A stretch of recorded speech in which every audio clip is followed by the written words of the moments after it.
शुरुआत में धीमी रहस्यमयी संगीत की ध्वनि फिर धीरे धीरे बढ़ती हुई। नरेटर गहरी गंभीर आवाज में 1947, एक ऐसा साल जिसने भारत के मानचित्र को हमेशा के लिए बदल दिया।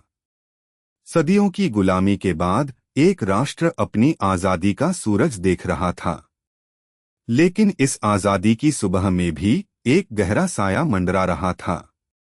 एक ऐसी कहानी जो अक्सर इतिहास के पन्नों में धुंधला जाती है, पर जिसका दर्द और सबक आज भी गूंजता है। यह कहानी है एक ऐसे राज्य की जो भारत के दिल में रहकर भी उसका हिस्सा नहीं बनना चाहता था। यह कहानी है एक निजाम की महत्वाकांक्षा की और एक खूंखार अर्धसैनिक बल की क्रूरता की, जिसने हजारों जिंदगियों को लहूलुहान कर दिया। आज हम आपको सुनाने जा रहे हैं हैदराबाद रियासत के भारत में विलय की वो असली कहानी।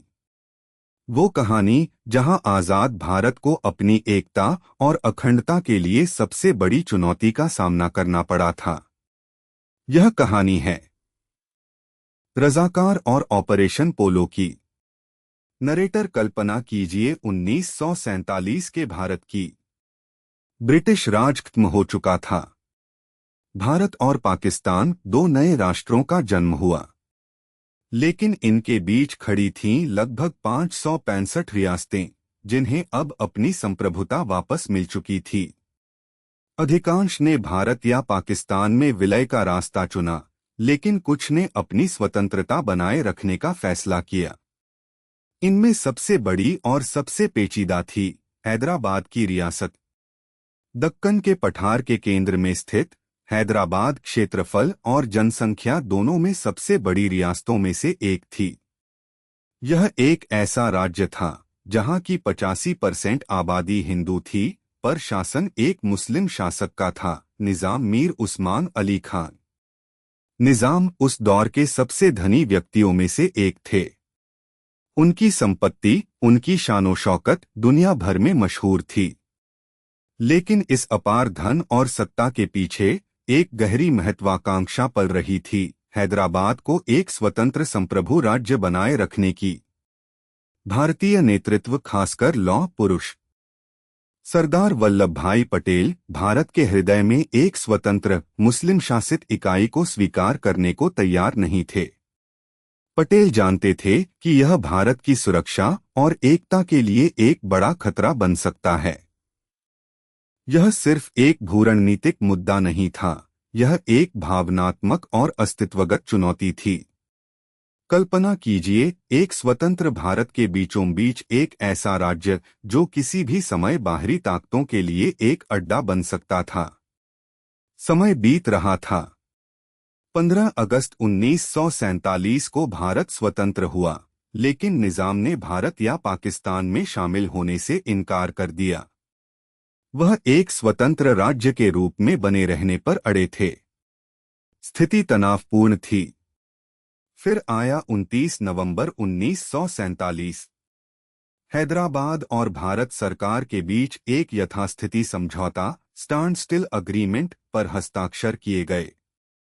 इस समझौते के तहत भारत रक्षा, विदेश मामले और संचार को संभालेगा, जबकि हैदराबाद आंतरिक प्रशासन को नियंत्रित करेगा। यह समझौता 1 वर्ष के लिए वैध था और उम्मीद थी कि इस दौरान कोई स्थायी समाधान निकल आएगा। लेकिन यह उम्मीद जल्द ही धूमिल हो गई। यथास्थिति समझौते के बावजूद हैदराबाद में स्थिति तेजी से बिगड़ने लगी। एक काला बादल मंडरा रहा था, जिसका नाम था रजाकार। नरेटर कासिम रजवी। एक नाम जो हैदराबाद के इतिहास में डर और नफरत का पर्याय बन गया। वह मजलिस-ए-इत्तेहादुल मुस्लिमीन (MIM) का नेता था और रजाकार इसी संगठन की निजी सेना थी। रजवी एक कट्टरपंथी था जो हैदराबाद को एक स्वतंत्र मुस्लिम राज्य बनाए रखने का प्रबल समर्थक था। दिसंबर 1947 से सितंबर 1948 तक रजाकारों ने हैदराबाद में आतंक का राज कायम कर दिया। उनकी संख्या 1.5 लाख से 2 लाख तक पहुंच चुकी थी। वे सिर्फ एक अर्धसैनिक बल नहीं थे, वे एक चलती फिरती मौत थे। हिंदुओं और भारत समर्थक मुसलमानों के खिलाफ बड़े पैमाने पर हिंसा, लूटपाट, बलात्कार और हत्याएं शुरू हो गईं। गांव के गांव जला दिए गए, खेत खलिहान उजाड़ दिए गए। महिलाओं की इज्जत सरेआम नीलाम की गई और निर्दोष बच्चों को भी नहीं बख्शा गया। यह सिर्फ एक कानून व्यवस्था की समस्या नहीं थी, यह एक मानवीय त्रासदी थी।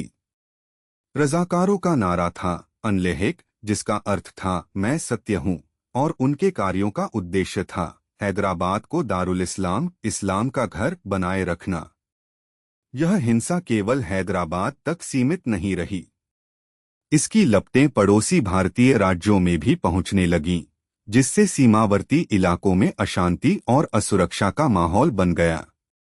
भारत सरकार पर कार्रवाई करने का दबाव बढ़ता जा रहा था। हैदराबाद में भारत के एजेंट जनरल के एम मुंशी लगातार दिल्ली को रज़ाकारों की बढ़ती क्रूरता और निजाम की निष्क्रियता के बारे में जानकारी दे रहे थे। उनकी रिपोर्टें हैदराबाद की भयावह सच्चाई बयां कर रही थीं। निजाम, जो पहले से ही रज़ाकारों को परोक्ष रूप से समर्थन दे रहे थे, अब उनकी लगाम कसने में पूरी तरह विफल रहे या शायद कसना ही नहीं चाहते थे। उनकी चुप्पी को रज़ाकारों का मौन समर्थन माना गया। भारत सरकार ने स्थिति को नियंत्रित करने के लिए पहले कूटनीतिक और आर्थिक दबाव का रास्ता अपनाया। मई 1948 में भारत ने हैदराबाद पर एक प्रभावी आर्थिक नाकेबंदी लगा दी। राज्य में आवश्यक वस्तुओं, विशेषकर पेट्रोलियम उत्पादों और हथियारों की आपूर्ति बाधित हो गई। निजाम ने इस बीच अपनी स्वतंत्रता के लिए अंतर्राष्ट्रीय समर्थन जुटाने की कोशिश की। जून 1948 में उन्होंने संयुक्त राष्ट्र और ब्रिटिश राष्ट्रमंडल से अपनी अपील की। वह दुनिया के सबसे धनी व्यक्तियों में से एक थे और उन्होंने अपने धन और प्रभाव का उपयोग अपनी महत्वाकांक्षा को पूरा करने के लिए किया। लेकिन अगस्त 1948 आते आते रज़ाकारों की हिंसा चरम पर पहुंच गई। हर दिन हजारों लोग अपने घरों से बेघर हो रहे थे या अपनी जान गंवा रहे थे। अब पानी सर से ऊपर जा चुका था। भारत सरकार के पास सैन्य हस्तक्षेप के अलावा कोई विकल्प नहीं बचा था। सरदार पटेल और प्रधानमंत्री जवाहरलाल नेहरू ने कई हिचकिचाहटों के बावजूद अंततः सैन्य कार्रवाई का फैसला किया। भारत की एकता और अखंडता दांव पर थी। नरेटर 9 सितंबर 1948। भारतीय सेना ने हैदराबाद की सीमाओं पर अपनी टुकड़ियों को तैनात कर दिया। तनाव अपने चरम पर था। दुनिया की नजरें हैदराबाद पर टिकी थीं।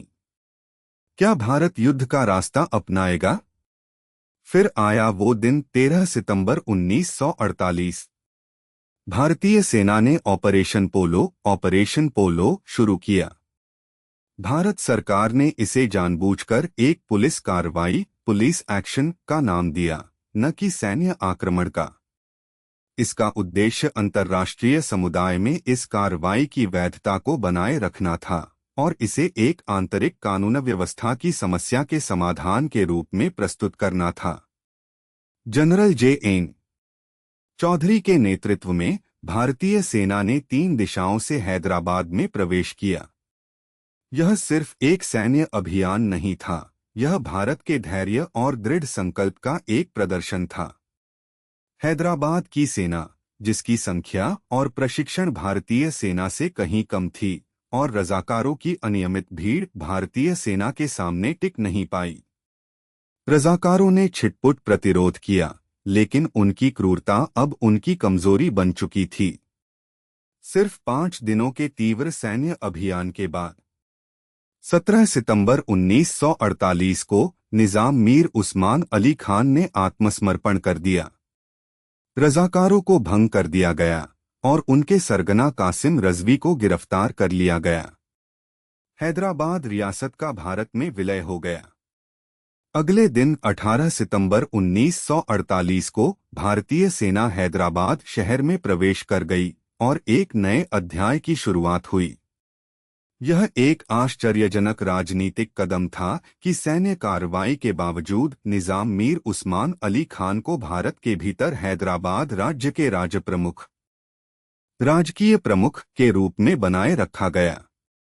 यह सत्ता के अपेक्षाकृत शांतिपूर्ण हस्तांतरण को सुनिश्चित करने और स्थानीय भावनाओं को शांत करने के लिए एक दूरदर्शी फैसला था। नरेटर लेकिन ऑपरेशन पोलो सिर्फ एक सैन्य अभियान नहीं था। इसके पीछे कई गहरे और जटिल कारण थे जिन्हें समझना आज भी उतना ही महत्वपूर्ण है। पहला और सबसे महत्वपूर्ण कारण था भूरणनीतिक अनिवार्यता। हैदराबाद भारत के भौगोलिक केंद्र में स्थित था। एक स्वतंत्र या शत्रुतापूर्ण हैदराबाद भारत की सुरक्षा और एकता के लिए एक गंभीर खतरा पैदा करता।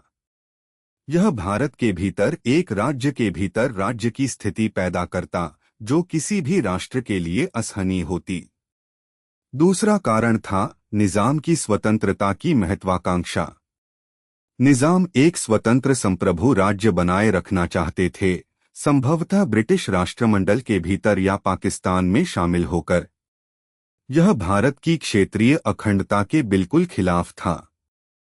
भारत एक नए राष्ट्र के रूप में अपनी सीमाओं और संप्रभुता पर कोई समझौता नहीं कर सकता था। तीसरा कारण रजाकारों की हिंसा और सांप्रदायिक तनाव। रजाकारों द्वारा की गई बड़े पैमाने पर हिंसा, लूटपाट और हत्याओं ने हैदराबाद में कानून व्यवस्था की स्थिति को पूरी तरह से ध्वस्त कर दिया था। यह सांप्रदायिक हिंसा भारत सरकार पर हस्तक्षेप करने का भारी दबाव डाल रही थी ताकि नागरिकों की रक्षा की जा सके, चाहे वे हिंदू हों या भारत समर्थक मुस्लिम। चौथा कारण प्रजातांत्रिक आकांक्षाएं। हैदराबाद की बहुसंख्यक हिंदू आबादी और कई मुस्लिम नागरिक भी भारत में विलय चाहते थे। निजाम का शासन एक निरंकुश राजशाही था और भारत एक लोकतांत्रिक देश के रूप में अपने नागरिकों की लोकतांत्रिक आकांक्षाओं का समर्थन करना चाहता था। पांचवां कारण आंतरिक सुरक्षा और कानून व्यवस्था। रजाकारों की गतिविधियां केवल हैदराबाद तक सीमित नहीं थीं, उन्होंने पड़ोसी भारतीय राज्यों में भी अशांति पैदा की और सीमावर्ती क्षेत्रों में कानून व्यवस्था के लिए खतरा पैदा किया। भारत अपनी सीमाओं पर इस तरह की अस्थिरता को बर्दाश्त नहीं कर सकता था। और एक कम ज्ञात लेकिन महत्वपूर्ण कारण था कम्युनिस्ट विद्रोह। तेलंगाना क्षेत्र में कम्युनिस्टों ने निजाम और बड़े जमींदारों के खिलाफ एक सशस्त्र विद्रोह छेड़ रखा था। इस विद्रोह ने स्थिति को और जटिल बना दिया था। भारत सरकार को डर था कि यह क्षेत्र एक अराजक कम्युनिस्ट गढ़ बन सकता है जो पूरे भारत के लिए एक और खतरा पैदा करता। ये सभी कारक मिलकर भारत सरकार के लिए सैन्य हस्तक्षेप को एक अनिवार्य बल्कि एकमात्र विकल्प बना रहे थे। यह सिर्फ शक्ति का प्रदर्शन नहीं था, यह राष्ट्र के अस्तित्व का प्रश्न था। नरेटर इस कहानी में कुछ ऐसे विवरण भी हैं जो अक्सर मुख्यधारा के विमर्श से गायब हो जाते हैं, लेकिन जो इसकी जटिलता को दर्शाते हैं। निजाम मीर उस्मान अली खान को उस समय दुनिया के सबसे धनी व्यक्तियों में से एक माना जाता था। उन्होंने अपनी स्वतंत्रता के लिए अंतर्राष्ट्रीय समर्थन जुटाने के लिए अपने धन और प्रभाव का उपयोग करने की कोशिश की, जिसमें संयुक्त राष्ट्र सुरक्षा परिषद में अपील करना भी शामिल था। यह एक ऐसा प्रयास था जिसे भारत ने अपनी संप्रभुता पर हमला माना। ऑपरेशन पोलो से पहले भारत ने हैदराबाद पर एक प्रभावी आर्थिक नाकेबंदी लगा दी थी। इससे राज्य में आवश्यक वस्तुओं, विशेषकर पेट्रोलियम उत्पादों और हथियारों की कमी हो गई, जिसने निजाम पर सैन्य कार्रवाई से पहले ही दबाव बढ़ा दिया था। यह एक गैरसैन्य दबाव का सफल उदाहरण था। रजाकारों की क्रूरता का पैमाना सिर्फ हिंदुओं तक सीमित नहीं था। उन्होंने उन मुसलमानों को भी निशाना बनाया जो भारत में विलय का समर्थन करते थे या निजाम के शासन के खिलाफ थे। उनकी क्रूरता ने भारत के हस्तक्षेप को नैतिक औचित्य प्रदान किया, क्योंकि यह सिर्फ एक संप्रभुता का मुद्दा नहीं था, बल्कि मानवाधिकारों का भी था। सबसे संवेदनशील और कम ज्ञात तथ्यों में से एक है सुंदरलाल समिति की रिपोर्ट। विलय के बाद भारतीय सेना और स्थानीय लोगों द्वारा मुसलमानों के खिलाफ की गई जवाबी हिंसा और अत्याचारों की जांच के लिए पंडित सुंदरलाल की अध्यक्षता में एक समिति का गठन किया गया था। इस रिपोर्ट में हजारों मुसलमानों की हत्याओं और अन्य अत्याचारों का दस्तावेजीकरण किया गया था। इसकी संवेदनशील प्रकृति के कारण इसे लंबे समय तक सार्वजनिक नहीं किया गया था। यह रिपोर्ट भारतीय सेना द्वारा की गई कुछ ज्यादतियों को भी उजागर करती है, जो किसी भी सैन्य अभियान में दुर्भाग्यपूर्ण रूप से हो सकती हैं। यह एक ऐसा पहलू है जो इस इतिहास को और अधिक मानवीय और जटिल बनाता है। पाकिस्तान की अप्रत्यक्ष भूमिका भी इस कहानी का हिस्सा थी।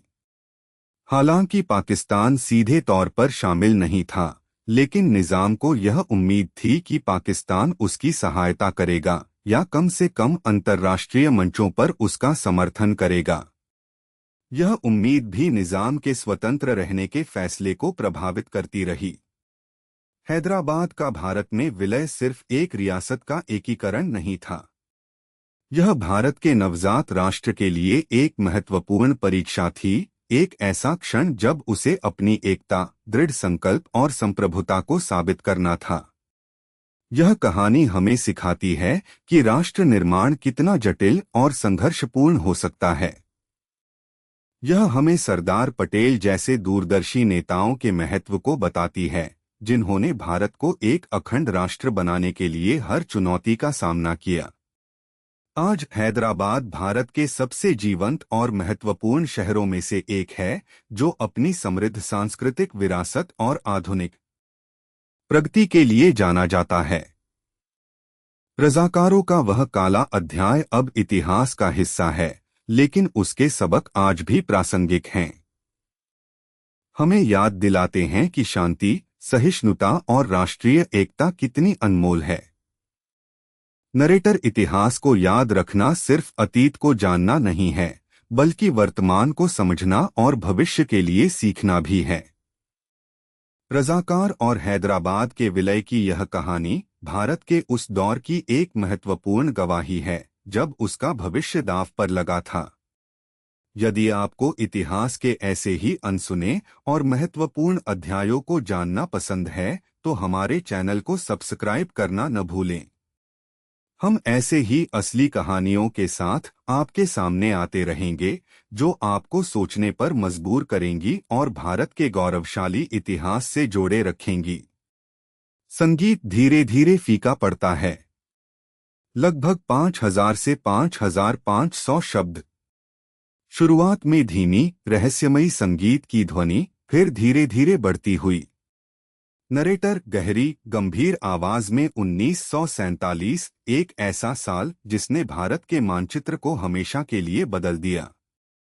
सदियों की गुलामी के बाद एक राष्ट्र अपनी आजादी का सूरज देख रहा था।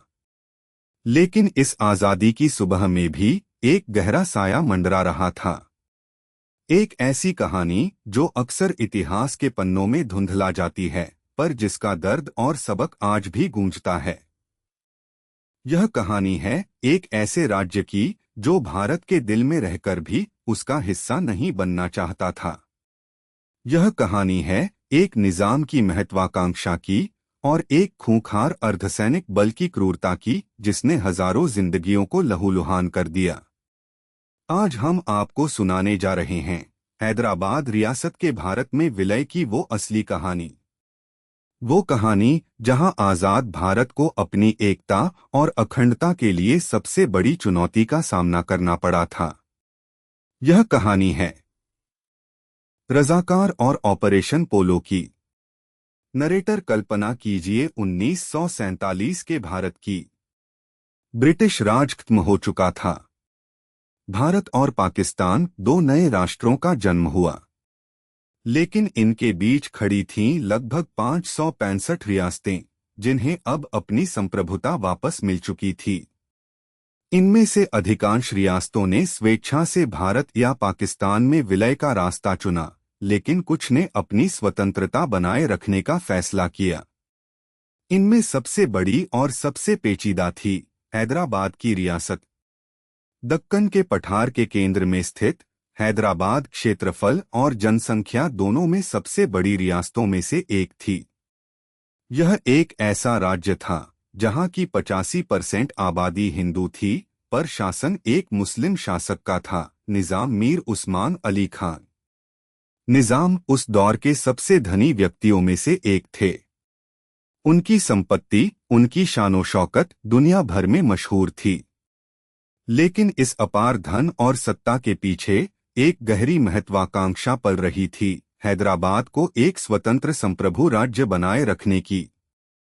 भारतीय नेतृत्व, खासकर लौह पुरुष सरदार वल्लभ भाई पटेल, भारत के हृदय में एक स्वतंत्र मुस्लिम शासित इकाई को स्वीकार करने को तैयार नहीं थे।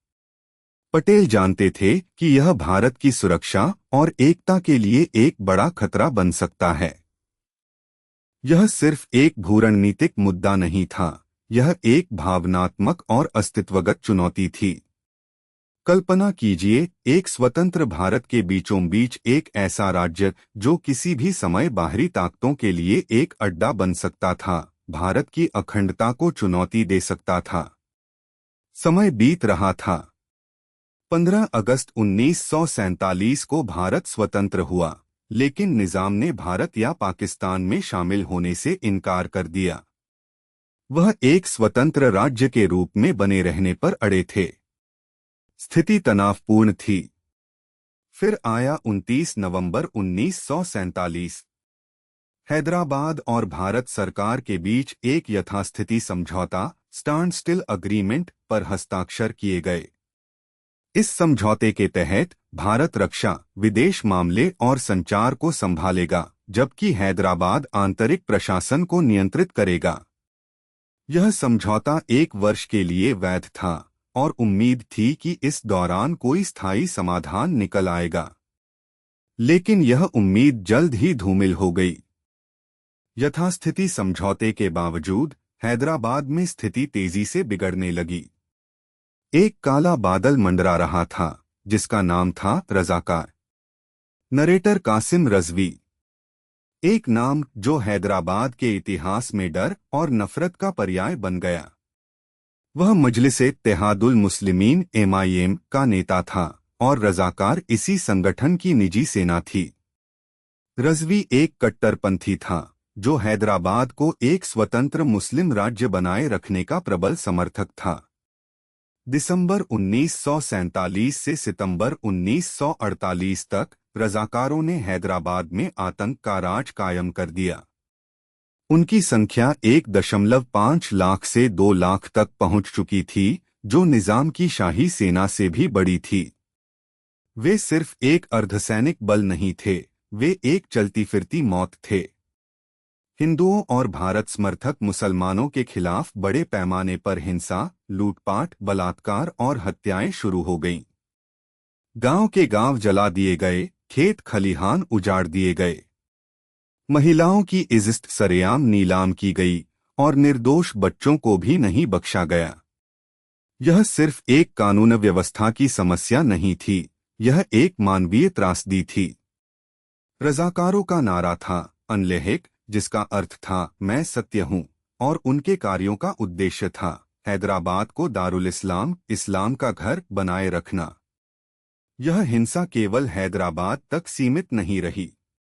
इसकी लपटें पड़ोसी भारतीय राज्यों में भी पहुंचने लगीं, जिससे सीमावर्ती इलाकों में अशांति और असुरक्षा का माहौल बन गया। भारत सरकार पर कार्रवाई करने का दबाव बढ़ता जा रहा था। हैदराबाद में भारत के एजेंट जनरल के एम मुंशी लगातार दिल्ली को रजाकारों की बढ़ती क्रूरता और निजाम की निष्क्रियता के बारे में जानकारी दे रहे थे। उनकी रिपोर्टें हैदराबाद की भयावह सच्चाई बयां कर रही थीं।